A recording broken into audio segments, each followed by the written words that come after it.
Welcome back. BTG reveals content. With the opening, Leslie came to beg Anita. We don't think Anita will want to spend time with her? What does Leslie want? Let's find out with us. Anita carried within her a kind of guilt that refused to close like a wound that kept itching beneath the bandage.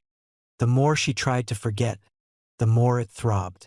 Barbara's story was not merely a past to atone for but a moral debt, an emptiness that could not be filled with apologies or flowers set before a grave. So when the idea of a trust fund for Barbara's descendants took shape, Anita chose the only way that could make her feel a measure of control, a sense that she could still do the right thing, even belatedly. She did not want the fund to become an empty promise, so she built it properly: legal counsel, independent accountants, staged disbursements, commitments to education, housing, entrepreneurship, long-term goals, accompanied by an ethical clause meant to safeguard Barbara's honor. In Anita's mind, those thick sets of documents were not only guardrails but an invisible pair of hands lifting future generations so they might stand steady by the very discipline the fund required of them. Yet any design, however careful, would become fragile against the public hunger of someone as thirsty for soft power as Leslie. Leslie received the first check with the sensation of newly minted nobility. As though the trust were a certificate of legitimacy for a self she was still obsessed with redefining. The disbursement was $8 million, not the entirety of an inheritance, merely an initial tranche meant to cover life infrastructure, personal investment, education for the next generation as the charter set forth. But instead of drafting a financial plan or consulting the fund's advisors, Leslie followed the pounding rhythm of public desire. She shopped to bury a hollow in her chest: rare edition handbags, bespoke jewelry, languid spending sprees where each invoice felt like a new insignia of power stuck onto her image. Then, in a strike aimed at the neighborhood's symbol, she charged into purchasing the house directly opposite where Anita and Vernon lived, offering 12% above market to win in the first round of negotiations. The triumph arrived so brazenly and swiftly that the brokers had not even finished whispering discreetly before Leslie had already signed a hefty retainer for an architect to sketch a vision she called a chaillus. A curious fusion of gallery and home in which every corner was engineered for the golden ratio of attention. She did not move in because the existing structure was only a temporary shell soon to be raised, just as she treated anything that failed to match the rising grandeur of her newly blossoming self-regard. When the survey machines thumped against the soil like drums of an opening act, Anita understood the fund was no longer a pure cure. It had become a snarl of ties between compassion and the need to control. She confronted a question with no easy answer. If Leslie kept burning money, would she be willing to pump more in to preserve family peace and protect Barbara's legacy? Or would she tighten conditions and turn the fund into a bridle to force Leslie back in line? Anita convened the trustees in a closed session and demanded they activate the review clause, requiring beneficiaries to present spending plans, 12-month cash flow projections, and audited reports for any expense over $100,000. She cited the need to preserve capital for future generations, but beneath that was fear that Leslie's pageantry would soil the memory of Barbara, twisting generosity into a polishing tool for one person's image. Anita did not want the fund to be remembered as a spendthrift's toy. She wanted it to be a staircase that lifted people forward, not a red carpet someone could trample for show. The first check fragmented with alarming speed. A large chunk went to the house deposit. The rest prepaid the chaillus design, permitting fees, demolition retainers, overlapping down payments for custom interiors to hold production slots, alongside luxury fashion invoices as self-awarded prizes to lull herself into believing everything remained under control. The $8 million that once seemed vast narrowed like a bottleneck as cash flowed not by plan but by ego's cadence, answering the question of whether it could conceal a larger ambition with the breathless fatigue of the accounts themselves. Leslie understood this but refused to admit it. She chose another leap, pledging to fund a new sports complex for the prestigious club where Vernon had once lost his standing. The facility would bear her name, a way to pin her existence into the vaulted ceiling of Fairmont Crest's upper society. The renderings gleamed: multi-purpose arena, regulation pool, rehabilitation suites, ballroom. Everything exhaled the sheen of power.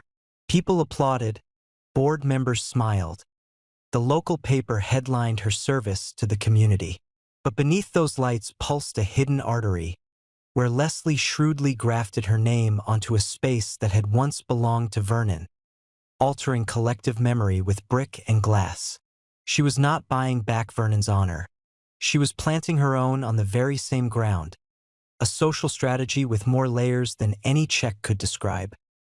For Anita, each line of news about the sports complex sounded like an alarm. She saw clearly that Leslie was shifting the fund from life infrastructure to a theater of symbols, where money not only spends but demands resources to maintain, operate, ensure. A financial black hole poised to swallow any plan that lacked revenue to match. She knew what had to be done to salvage the original meaning. Require every philanthropic pledge to pass trustee approval.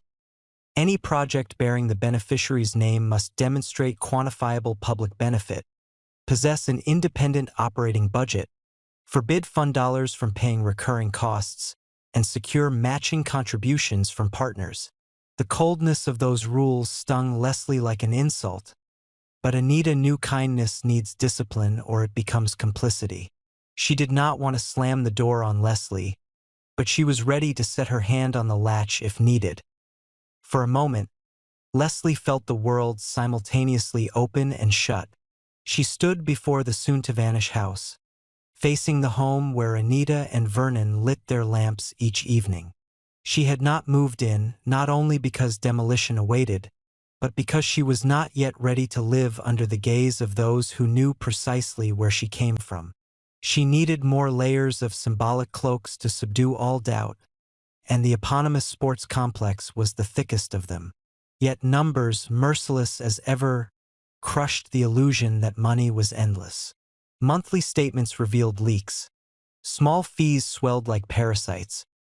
Project teams pressed for advances. The architect raised costs for upgraded materials. Leslie scanned the trustees' warnings with a hot pulse in her temples. Yet she could not stop scrolling through the renderings that made her feel her power had finally sunk into the city's very structure. She began considering sources beyond the fund. A mortgage against a house slated for demolition, a public-private sponsorship with commercial rights, even hazy calls to people willing to pay for the privilege of sharing a plaque in the VIP room. All of it to stave off a simple truth. A first check, however large, cannot conceal ambition if the ambition cannot govern itself. Inside that swirl, Leslie reached for questions about her mother as if reaching for an emotional exit. She approached Peaches in brief meetings, grasping at a mirror that might reflect her face beneath the cosmetics of power.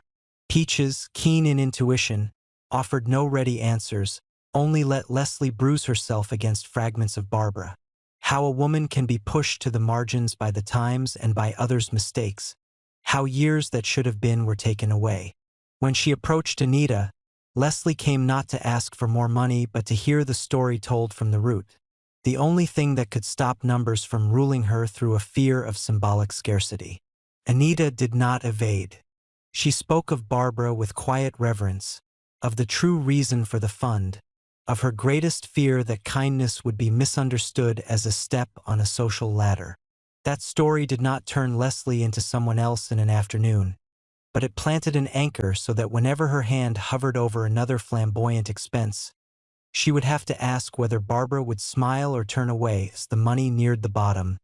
Leslie faced what she had once treated as a given. She would go to Anita for more. But this time, the ask could not be a text listing needs. It had to carry a mind. Leslie drafted a complete plan, cutting ostentation, diverting a portion of the budget to a Barbara-named scholarship for young women of Fairmont Crest, conditioned on community service. Converting the sports complex into a public-private partnership with a self-sustaining operating model, inviting local businesses to provide services so the project could earn its keep rather than burn through funds. The proposal did not make Leslie less ambitious, but it gave her ambition a structure, fastened it to others' benefit, and taught the figures how to defend themselves. Anita read the plan and recognized something essential. Sometimes a tether is also a handrail to keep a person from falling. Vernon, who rarely spoke of what he had lost, watched everything with his characteristic quiet. Honor cannot be repurchased with a plaque bearing someone else's name, but a well-run facility can create a new memory that does not erase the old. He looked at Leslie not as an invader, but as someone wrestling to steer a boat of ambition down a narrow canal. If that boat would accept a compass, an anchor, and the ability to read the tide marks, it might travel far without smashing against the bank. Leslie's worth, in the end, does not reside in the figures she can sign on a check, because all numbers eventually close like a balanced equation. Her worth lies in whether she dares let the truth of herself touch her ego. When she learns everything about Barbara, about pains eroded by time, about Anita's secrets and the corners Peaches once avoided naming, she will understand that money can open doors but cannot make anyone stay. If truth is used only as fuel to slide faster into the vortex of power, the trust will become evidence against her, and Barbara's name will catch in the throat each time it is spoken.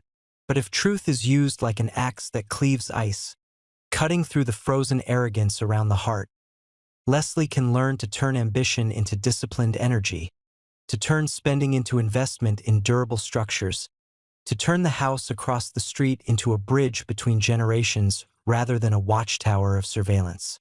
Then the question of her value will no longer be how much she is worth, but how much she can make Barbara's name worth in the memories of those who benefit from the fund, in the smiles of young women entering the training rooms for the first time, in the quiet of night when Anita switches off the lamp and feels the wound in her finally knitting in the calmest way.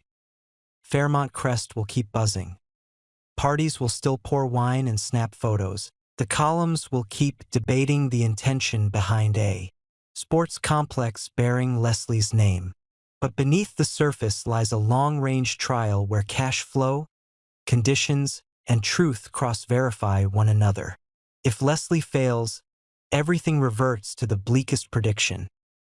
Tightened disbursements, a house sold off, a fatigued and meaningless reputation. If she succeeds, people will no longer recall the exact figure on the first check. They will remember the day a facility reached its third operating year without drawing an extra dollar from the fund, the first Barbara Scholarship class graduating with high job placement, a Chaillot stripped of showiness to become a place that can be lived in, can breathe, and belongs here. Above all, they will remember a woman who once burned money like fire, but who finally learned to tend that fire so it could warm more lives than her own. Meanwhile, Leslie realized that she was no longer alone on the polished floors of Fairmont Crest. Each iron stake driven into the opposite lot sent ripples through vested interests, from conservative residents who hated change, to contractors who wanted to get in on the cash flow, to newsmen who saw her every move as an easy story. She began to wade into deep waters where the language was no longer about luxury or aesthetics, but about schedules, warranties, discount rates, and penalty clauses. The allure of perspective drawings faded to the cold gray of schedule boards, where a rainy day could add 3 weeks to a delay, where a batch of substandard materials could upset the supply chain. Leslie discovered she had more control over details than she had thought, but she also learned that it was restraint she lacked. Whenever her ego arose to demand another glass hallway or a row of custom-made ceiling lights, she forced herself to go back to the lifetime cost column in the spreadsheet, look at the tiny line of text that noted 5-year maintenance costs, and remember Anita's tired eyes when she talked about Barbara. Night fell over Fairmont Crest like a black veil over the dwindling numbers, and the ventilators in the future sports complex hummed like an unsigned promise. Leslie placed her hand on the new plan, Barbara's shadow between the pages, a blessing or a warning. Anita closed her eyes before the desk lamp, unsure whether she had just raised the handrail or tightened the rope. In the house across the street, the wind blew through the broken wooden walls, carrying the smell of fresh lime and the lingering echoes of parties that had not yet begun. as if the whole neighborhood were holding its breath, waiting to see whether ambition would turn into a path or a chasm.